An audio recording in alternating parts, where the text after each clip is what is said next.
Bismillahirrahmanirrahim. Assalamualaikum warahmatullahi wabarakatuh. Alhamdulillahirrahmanirrahim. Kita bisa bertemu kembali untuk melanjutkan materi dari dokumentasi keperawatan. Mohon maaf ya, minggu kemarin sempat off.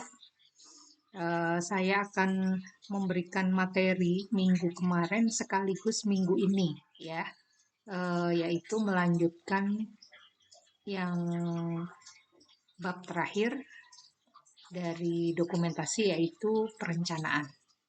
Oke, jadi mahasiswa kemarin sudah bisa atau mengenal tentang pengkajian keperawatan, ya, bagaimana cara pengisiannya, kemudian mengenal beberapa jenis ya dari pengkajian anak, pengkajian komunitas gitu ya. Mengenal ya jenis-jenisnya dan mengenal form-formnya. Kemudian yang kedua, mahasiswa juga sudah mengenal tentang diagnosa perawatan ya, sudah kenal bukunya yaitu SDKI, bagaimana bentuk atau formulasi dari diagnosa keperawatan, ada problemnya, ada etiologinya ya. Dan jangan lupa pada saat menentukan suatu diagnosa itu perlu analisis data ya, di mana analisis data itu didapatkan dari asesmen atau pengkajian. Oke, dari situ ya kita fokusnya masih tetap dalam tujuan pembelajaran di dokumentasi adalah mengenal pendokumentasian. Jadi formulasinya seperti apa, masalah isi itu nanti memang tidak menjadi prioritas dalam tujuan pembelajaran ini ya, tapi nanti kita akan menyesuaikan dengan kasus-kasus yang sederhana. Setelah mengenal pengkajian, kemudian bisa mendiagnosa, kemudian membuat suatu perencanaan ya, yaitu rencana keperawatan atau nursing care plan. Dalam membuat rencana keperawatan, saya review sedikit ya. Yang kemarin mahasiswa juga sudah melakukan evaluasi di UTS ya. Nah, di dalam rencana keperawatan, mahasiswa membuat ini ya. Jadi ada diagnosis, ada tujuan atau SLKI, standar luaran keperawatan Indonesia, kemudian membuat intervensi, di mana kita mengacunya kepada SIKI atau Standar Intervensi Keperawatan Indonesia. Ya, kalau referensi dari luar kita pakai NOC dan NIC ya, Nursing Outcome dan Nursing Intervention Classification. Tapi alhamdulillah PPNI sudah mengeluarkan buku standar yaitu SDKI, Standar Diagnosa Keperawatan Indonesia, SLKI, Standar Luaran Keperawatan Indonesia, dan SIKI, Standar Intervensi Keperawatan Indonesia. Kita menggunakan itu saja acuannya. Walaupun beberapa masih menggunakan NANDA, Nursing Association Diagnosis American, ada juga yang masih menggunakan NOC dan NIC. Nggak masalah sih ya, tapi karena kita sudah punya standar sendiri Indonesia, kita pakai itu. Dua-duanya masih berlaku. Nah, setelah pada tahapan membuat perencanaan, tahapan selanjutnya adalah implementasi. Ya, minggu kemarin harusnya kita belajar implementasi. Apa sih implementasi? Kalau kita lihat dari kata-kata implementasi, udah tahu ya. Kalau implementasi kan berarti apa? Yang sudah serangkaian kegiatan yang dilakukan, implementation. Ya, jadi rencana yang sudah ditetapkan kemudian dilakukan, itu namanya implementasi. Nah, ada beberapa hal yang harus diperhatikan dalam atau yang perlu kita ketahui dalam melaksanakan rencana atau mengimplementasikan dari intervensi keperawatan. Kalau kita lihat, saya menggunakan buku dari Kemenkes ya, nanti bisa dipakai tahun 2016. Ini khusus buku tentang diagnosa keperawatan, jadi bisa untuk jadi sumber belajar. Untuk implementasi keperawatan, secara definisi adalah serangkaian kegiatan yang dilakukan oleh perawat untuk membantu klien dari masalah status kesehatan yang dihadapi. Ya. Kemudian ukuran implementasi keperawatan yang diberikan kepada klien terkait dukungan pengobatan, tindakan untuk memperbaiki kondisi, pendidikan untuk keluarga, atau tindakan untuk mencegah masalah yang mungkin muncul di kemudian hari. Nah, ini nanti di bawah akan dijelaskan jenis-jenis implementasi. Ya, karena kita tahu kadang-kadang ada yang implementasi yang harus kolaborasi, ada yang implementasinya delegasi, ada yang mandiri perawat. Nah, ini kita titik poinnya nanti mengenal jenis-jenis implementasi yang seperti itu.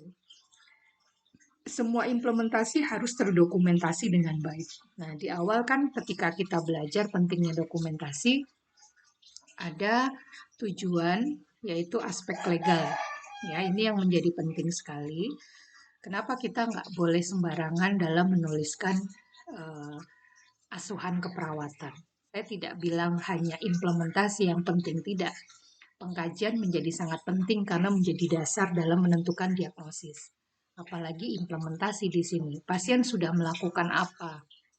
Ya.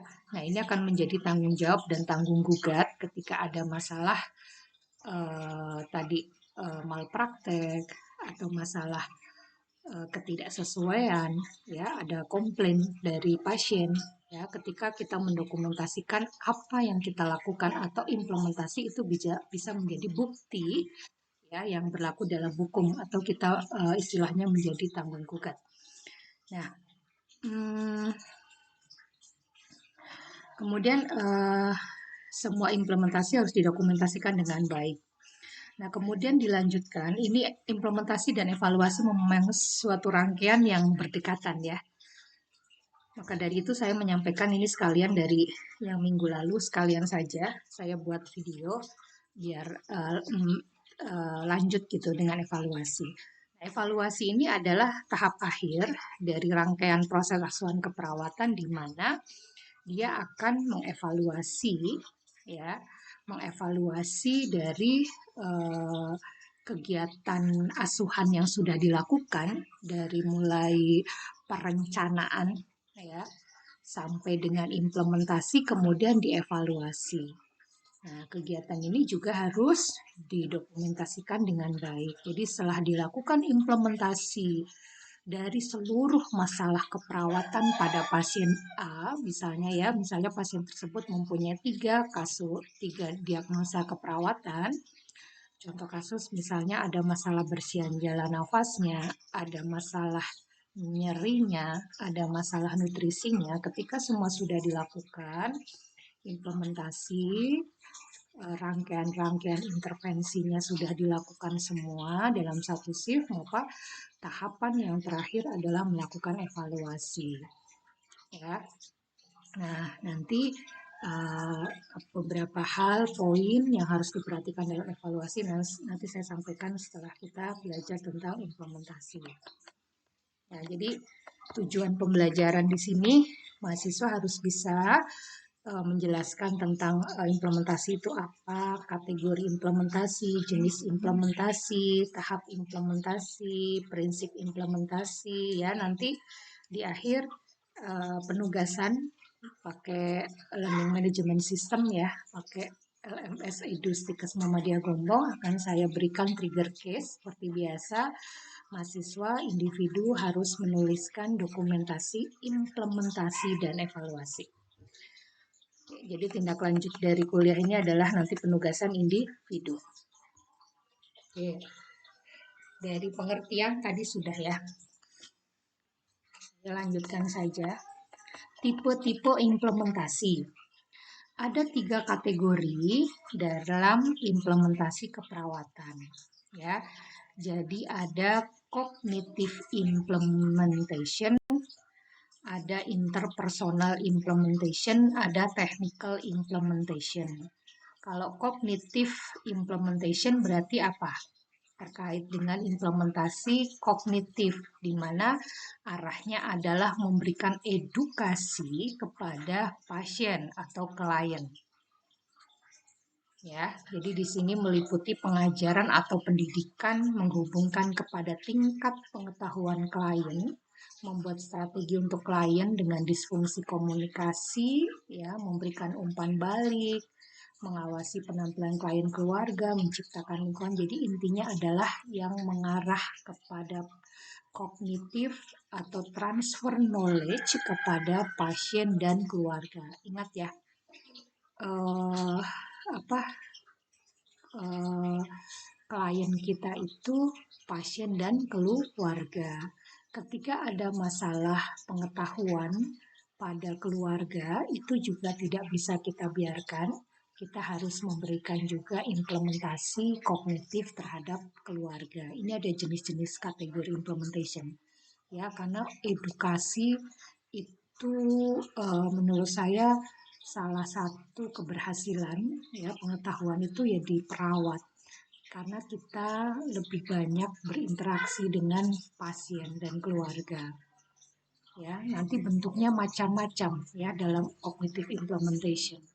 Ya, bisa nanti bentuknya konseling, ya, bisa nanti bentuknya pendidikan kesehatan, komunikasi terapeutik, diskusi dan sebagainya.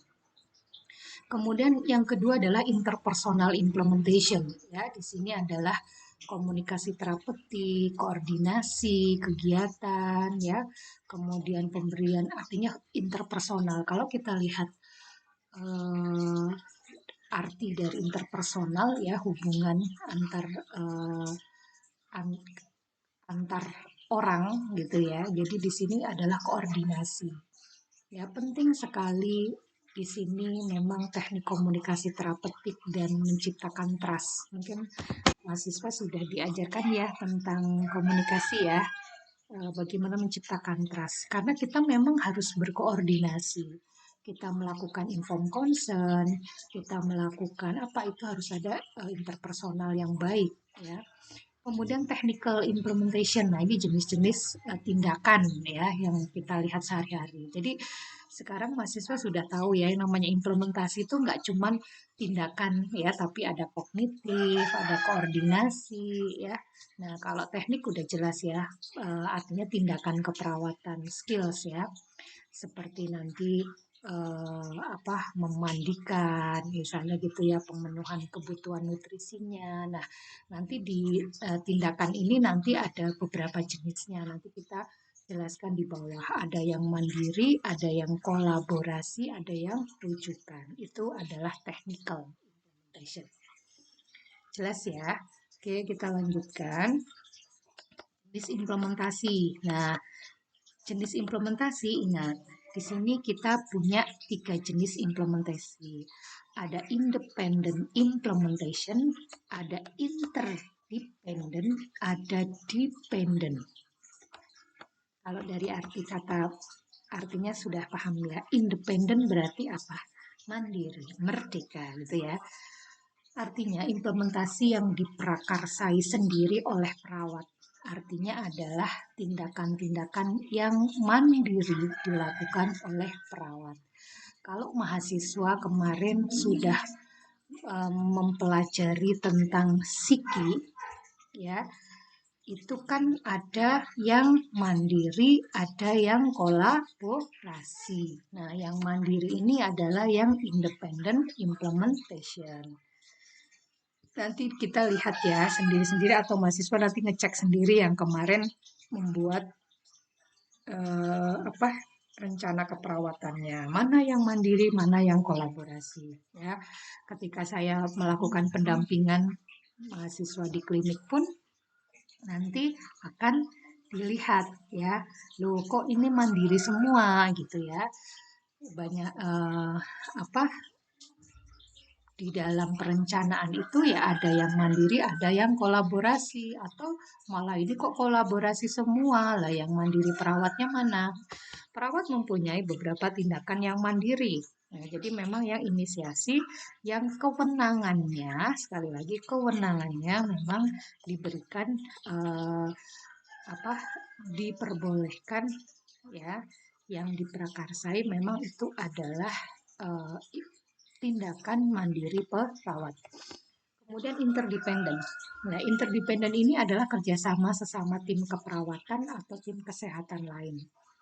Ya, contohnya misalnya dalam pemberian obat, pemberian terapi intravena, gitu ya, kateterisasi.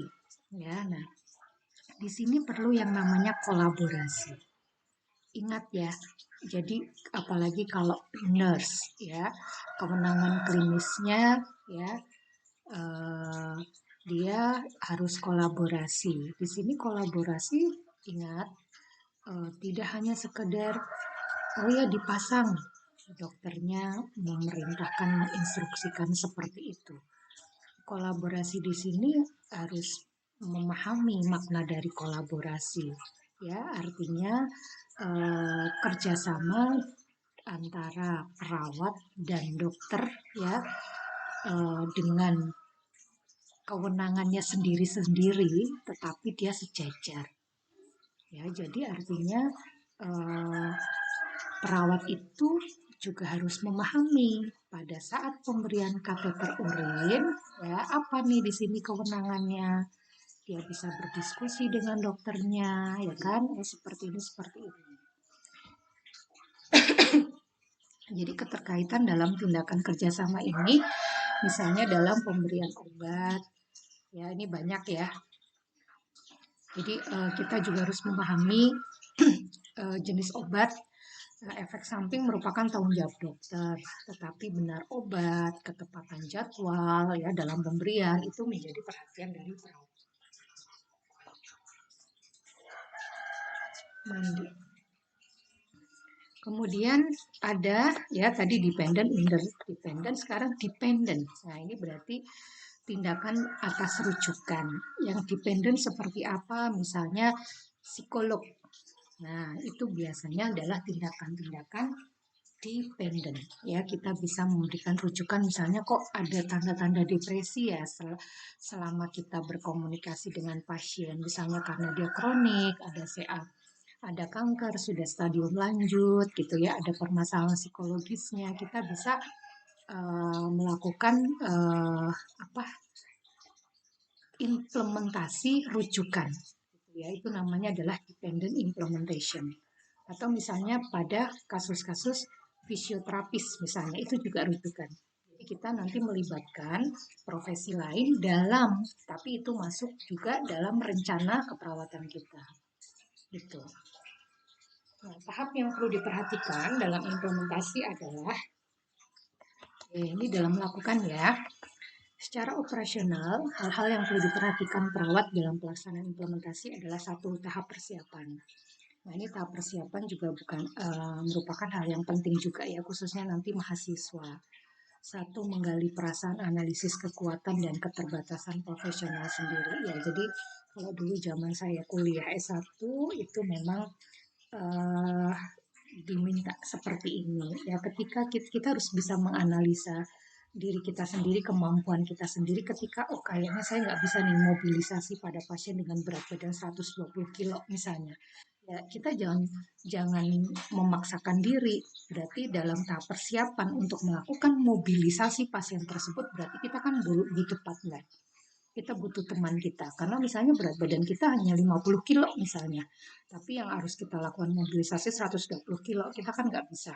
Misalnya seperti itu dengan teknik yang sudah efektif pun sepertinya kita kesulitan misalnya gitu ya. Jadi kita harus persiapannya harus jelas, jangan sampai kita melakukan tindakan-tindakan pada saat sudah di depan pasien kita melakukan kesalahan atau apa itu malah kurang baik yang menyebabkan tidak trust. Kemudian yang kedua, di tahap persiapan kita memahami betul apa rencana keperawatan. Jadi ketika kita sudah mau melakukan implementasi, kita sudah paham dalam satu shift tersebut rencana keperawatannya meliputi apa. Kemudian menguasai keterampilan teknis keperawatan. Nah ini menjadi sangat penting kita memahami standar operasional prosedurnya. Ya, kalau memang misalnya kita mau melakukan sesuatu yang kita kok nggak yakin ya, misalnya lumbal fungsi kok belum pernah, misalnya seperti itu, kita juga harus tadi yang menganalisis kekuatan diri sendiri gitu ya. Itu jadi menguasai keterampilan teknis keperawatan ini memahami standar operasional prosedurnya. Kemudian memahami rasional ilmiah dari tindakan yang dilakukan. Nah, ini kenapa kalau pada saat kita belajar masih jadi mahasiswa, itu biasanya kalau kita buat rencana tindakan keperawatan, itu kan ada intervensi, sampingnya ada kolom rasionalisasi. Karena supaya kita memahami kenapa kita harus melakukan head up, misalnya 15 derajat. Itu untuk apa sih pada pasien cedera kepala?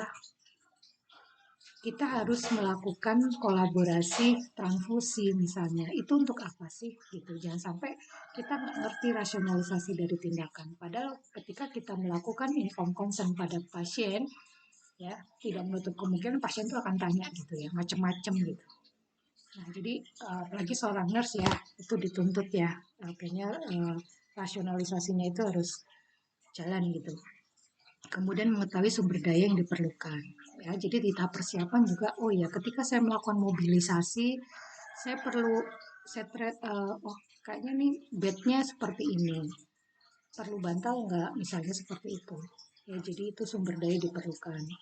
Memahami kode etik dan aspek hukum, nah ini harus paham sekali, memahami standar praktek klinik keperawatan, memahami efek samping dan komplikasi yang mungkin muncul. Ini juga harus disampaikan. Ya, misalnya kayak transfusi. Transfusi kalau ada pasien itu alergi, ya, itu kan taunya ya setelah masuk kan, gitu. Jadi pasiennya harus selain kita juga akan mengobservasi, pasien juga harus disampaikan.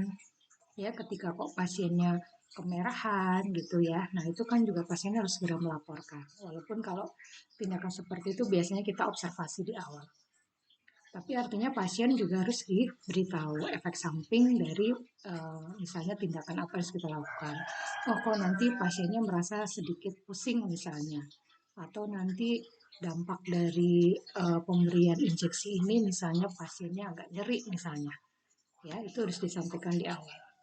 Kemudian di tahap persiapan pasien harus meyakinkan. Nah, ini juga penting ya mahasiswa sekalian. Jadi kita harus confident, kita harus percaya diri gitu. Jadi kalau nggak percaya diri ya nanti pasiennya juga akan nggak yakin gitu. Jadi ketika nggak yakin harus di handle dulu gitu. Dulu zaman mahasiswa ketika belum yakin ya jangan ke pasien dulu, yakinkan diri dulu, dipastikan persiapannya oke, baru ke pasien. Kemudian tahap selanjutnya adalah tahap pelaksanaan. Nah, di tahap pelaksanaan ya berarti sesuai dengan SOP-nya. Yang pertama mengkomunikasikan ya tindakan yang dilakukan, berikan kesempatan klien untuk mengekspresikan perasaannya terhadap penjelasan yang diberikan, menerapkan pengetahuan, kemampuan hubungan antar manusia dan teknis atau skill tindakan ya. Jadi pengetahuan, komunikasi dan skill. Jadi perawat itu nggak cukup skillnya saja, butuh komunikasi yang baik, juga butuh pengetahuan yang baik. Nggak bisa salah satu. Ya, pengetahuannya harus paham, komunikasinya harus baik, skillnya harus terampil. Nah, hal-hal yang perlu diperhatikan pada tahap pelaksanaan adalah ya, yang pertama tadi ada privacy, ya, rasa aman, pencegahan terhadap kecelakaan dan komplikasi. Ini sangat penting, Mas dan Mbak semuanya. Ya, jadi privacy ya, ini harus dijaga betul apapun itu, apalagi kalau kita melakukan tindakan-tindakan yang membuka auratnya misalnya, itu harus dijaga betul ya. Kemudian rasa aman. Kemudian yang terakhir adalah terminasi. Nah, ini tadi terminasi, jangan lupa ketika sudah melakukan tahap pelaksanaan kita terminasi. Memperhatikan respon klien, ya biasanya gimana Pak perasaannya, gimana Bu perasaannya, kita lihat itu di terminasi. Kemudian kita lihat juga kemajuan klien kemudian merapihkan alat, kemudian melakukan pendokumentasian. Nah, itu tahapan ya dari implementasi. Saya ulangi, ada persiapan, ada pelaksanaan, dan ada terminasi. Jelas ya. Jadi kalau mahasiswa sudah melewati keperawatan dasar, ya, itu kan ada tindakan ya, pasti itu juga implementasi kan. Kalau di praktek keperawatan dasar ya kan pasti ada tahap persiapan, ada tahap pelaksanaan dan tahap terminasi. Kemudian yang terakhir di sini ada pertimbangan-pertimbangan dalam melakukan implementasi. Oke, masih ada beberapa nih. Pertimbangan dalam implementasi keperawatan memerlukan beberapa pertimbangan. Antara lain satu, individualitas klien ya dengan mengkomunikasikan makna dasar dari suatu implementasi. Kemudian yang kedua, pertimbangan yang kedua adalah melibatkan klien dalam mempertimbangkan energi yang dimiliki, penyakit, hakikat stresor, psikososio-kultural. Kemudian yang ketiga, pencegahan terhadap komplikasi yang mungkin terjadi. Kemudian mempertahankan kondisi tubuh agar penyakit tidak menjadi lebih parah serta upaya peningkatan kesehatan. Kemudian yang kelima, rasa aman. Yang keenam, penampilan perawat yang bijaksana dari segala kegiatan yang dilakukan kepada klien. Itu adalah pertimbangan ya, jadi ada individualitas klien. Ya kayak privacy gitu ya. Kemudian melibatkan klien. Ini penting ya, yang kadang-kadang suka sering dilupakan gitu ya. Jadi kita memang harus mempertimbangkan klien dari berbagai hal yang kaitannya, misalnya mempertimbangkan energi. Misalnya pasiennya lemes banget ini ya kita harus menyesuaikan implementasi kita. Ya, kalau memang pasiennya bisa kerjasama, yang biasanya tidak total care gitu ya, kita bisa. Jadi misalnya seperti ring of motion. Itu kan ada yang pasif, ada yang aktif ya. Nah, kalau yang aktif, ya kita aktifkan saja, kita contohkan aja. Pasiennya melakukan sendiri. Gitu. Tapi kalau yang pasif, memang energi pasien itu tidak cukup, ya kita harus bantu.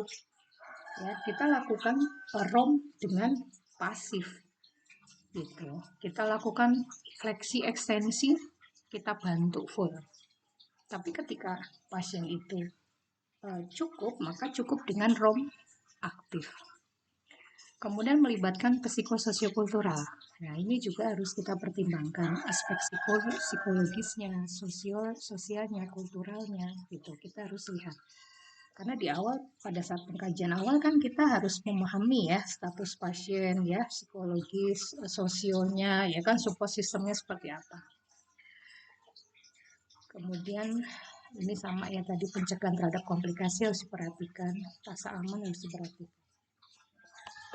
Prinsip implementasi, ya beberapa pedoman atau prinsip dalam pelaksanaan implementasi adalah satu, berdasarkan respon, berdasarkan ilmu pengetahuan. Nah ini ya, jadi evidence based practice-nya. Oh kalau kompres itu harus yang suhunya berapa, harus berdasarkan pengetahuan, tidak katanya perawat itu seperti ini,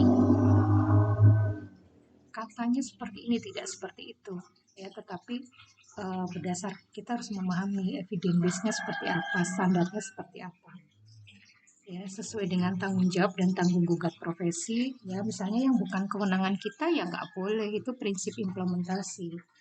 Kita nggak boleh melakukan tindakan di luar kewenangan kita ya. Kemudian apalagi yang harus dilakukan di sini, prinsipnya adalah berdasarkan tanggung jawab tadi ya, berdasarkan respon itu pasti ya. Kita melakukan kompres ya pastinya berdasarkan respon pasien, adanya hipertermi misalnya gitu. Berdasarkan ilmu pengetahuan, menggunakan sumber yang tersedia sesuai dengan tanggung jawab, harus dapat menciptakan adaptasi dengan klien, menekankan pada aspek pencegahan, memberikan pendidikan bersifat holistik, kerjasama dengan profesi lain, dan melakukan dokumentasi. Itu adalah prinsip keperawatan. Oke, sudah dijelaskan semua ya. Nah, ini metodenya itu bermacam-macam. Ada yang sifatnya aktivitas kehidupan sehari-hari seperti berpakaian, mandi gitu ya. Itu adalah yang kaitannya dengan activity daily-nya, kegiatan sehari-hari. Kemudian ada yang konseling, ada yang penyuluhan, ada yang memberikan asuhan keperawatan langsung atau tindakan. Nah, ini nanti yang akan saya berikan tugas. Nah, ini form implementasi seperti ini. Ada diagnosanya, ada waktunya, ada tindakannya, ada parafnya. Saya ulangi ya, nanti mahasiswa silahkan membuat sendiri form implementasi ya dari kasus yang sudah diberikan sebelumnya. Jadi formnya seperti ini, ada 4 kolom. Yang pertama nomor diagnosanya, atau di sini nanti disebutkan diagnosanya apa. Kemudian ini waktunya, kemudian ini implementasinya, kemudian ini parafnya. Harus ada paraf. Nah, di sini udah dikasih keterangan ya. Nanti nomor diagnosa ditulis diagnosanya saja. Ini langsung saya contohkan. Nah, silakan dilihat.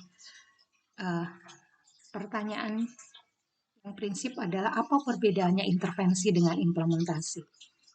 Kalau di intervensi bentuknya masih perencanaan. Tapi kalau implementasi berarti sudah dilakukan. Otomatis di sini harus lebih operasional. Ya, karena sudah dilakukan. Ya, misalnya sini, mungkin di dalam saya contohkan misalnya di sini, memantau cairan infus. Mungkin kalau di intervensi bunyinya hanya memberikan terapi cairan NaCl. Nah, di sini harus lebih operasional, memantau cairan infus NaCl 0,9% 20 ppm atau 20 tetes per menit. Injeksi sama, misalnya injeksi seperti apa? Ya, kalau di intervensi injeksi, nanti diimplementasi memberikan injeksi apa, dosisnya berapa. Oke, seperti itu ya. Nanti saya lanjutkan untuk video yang kedua tentang evaluasi. Insya Allah di hari yang sama ya. Seperti itu, silahkan bisa membaca sumber yang lain. Nanti untuk bukunya saya share juga di grup kelas. Terima kasih. Assalamualaikum warahmatullahi wabarakatuh. Selamat belajar.